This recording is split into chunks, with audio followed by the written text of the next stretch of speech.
No, top 5 benefits of SMU to the Pac-12. Number 5, academics. SMU is already a really good academic institution. They don't necessarily need the Pac-12 to maintain that reputation. But when you join, I'm just going to mention one school here. When you join a conference with Stanford, it's going to be good for your book learning. I'm just telling you right now, that's going to help you all the way around.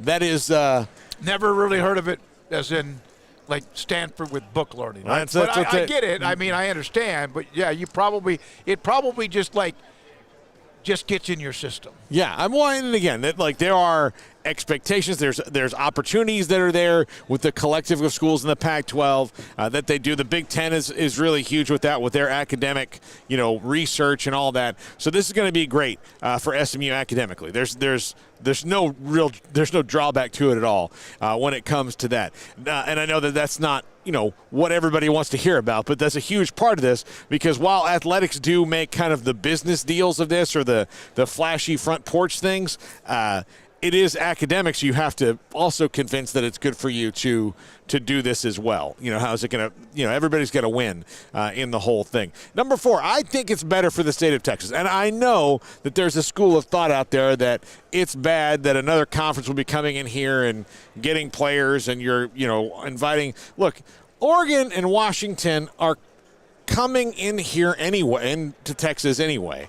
So, look, might as well enjoy some of that, getting them to play here. Like, all those things, like Utah, okay, you're telling me you look at Utah's roster.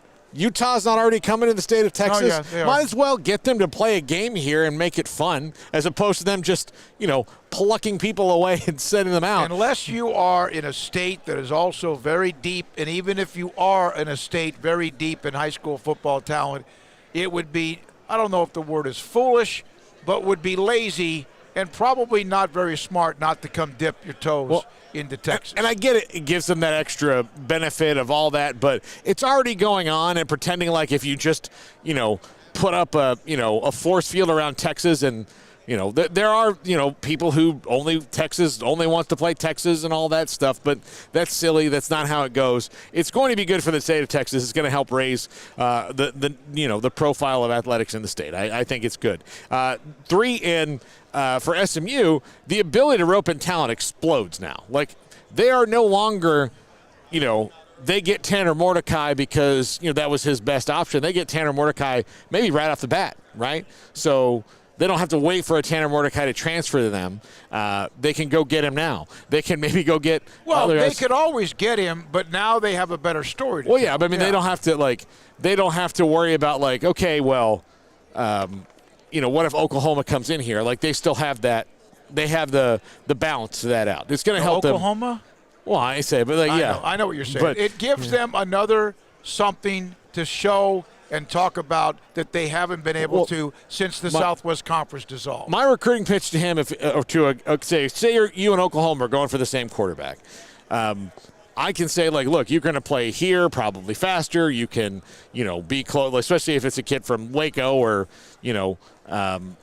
Stephenville or something like that. You can play pretty quickly. You're going to go play on the West Coast. There's all these other things that you're going to do. And now, as opposed to now where it's I can promise you'll play faster here in Oklahoma, but you won't get to do any of those cool things that they also get to do. So that will be great for the recruiting as well. So, I mean, maybe even against the big dogs, they might be able to get some of those guys to stay where they are. 2, for the Pac-12, the Pac-12 goes more nationwide now. It becomes a more national conference, and that's good for them. That's what they need to do. We've been very candid about how we don't want to see any conference, collapse. I don't want to see the what good for my life would it do if the Pac-12, if you're a person out there who wants the Pac-12 to collapse, when you wake up the morning after the Pac-12 collapses, how is your life better? Are you richer? Are you thinner? Are you, does your back pain gone? No, none of that happens. Do you wake up and the Pac-12 is done and all of a sudden, movie stars are calling you on the phone for dates? None of that's going to happen to you. So you should and it's better for college football to have more. It's better to have more diverse conferences, more people with opportunity. It's better. The same people who want the Pac-12 to collapse, most of them will also be like, man, I love the NCAA basketball tournament. Yeah, because it's awesome. Let's make football that awesome and give more people that opportunity. I think anyone that is like looking at the Pac-12, and we've seen the cat fights on social media with some media members who wanted to kind of look down at the Big 12, and the next thing you know, they're the conference being rated. That I got to tell you, I'm not that I enjoyed that, but that was a little interesting because a year ago they were pretty damn arrogant. I think there's a little bit of that, but I can't imagine. I don't want to. You know, when Baylor and others and Tech and TCU are part of the remaining 8, there was a lot of, oh my God, you're going to be in the Mountain West or whatever.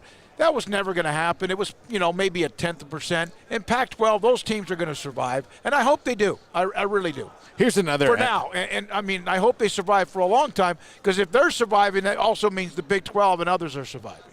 Yeah, I do think in kind of a petty way, because Cal in particular kind of thumbed their nose at anybody from not in their region or political, stratosphere. They do that with everybody. Yeah, I love that they're going to have to come into Texas and play games. I just do.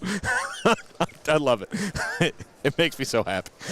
Number 1, untapped potential for growth for SMU, because since the death penalty, they've just kind of had to live in this we'll make do with the best we can do attitude, and that was fine. And they obviously, looking back on it now, SMU, I'm very happy for them if this does finally go through and they join the Pac-12, in the fact that multiple generations of SMU students and fans have had to sit through this and then watch what they got in trouble for become legal, become the norm and legal. Yep. And many other people do it just as bad as they did, but because they were ill-equipped to hide it well. No, because they didn't even try to hide it. Yeah, exactly. They just got so out of control, they got sloppy. Yeah, like most people who do things they shouldn't who do, get caught, leave evidence. But I feel good for them that they'll be able to finally, because there's not many places, there's not many schools in Texas that are in a better neighborhood than SMU is, that has more potential around it for growth than SMU does, that has old money available for donations to kick it up like SMU does. Look, we talked to a friend of ours, Mark, big-time SMU alum today. He's thrilled about it if it happens. He's thrilled. It will reinvigorate a fan base that for too long has had to suffer for something that happened almost 40 years ago. And that, I think that is great, because I don't think that, if you went to SMU in 2007, that you should have to suffer because Craig James got a new house. I think that's stupid. And listen, and Eric Dickerson got a Trans Am from someone else and still came to your school. Yeah, from A&M, and yet you're the school that got in trouble. Yeah. All right. It's an interesting. It's kind of a the little pause there, and the Pac-12 trying to get to the finish.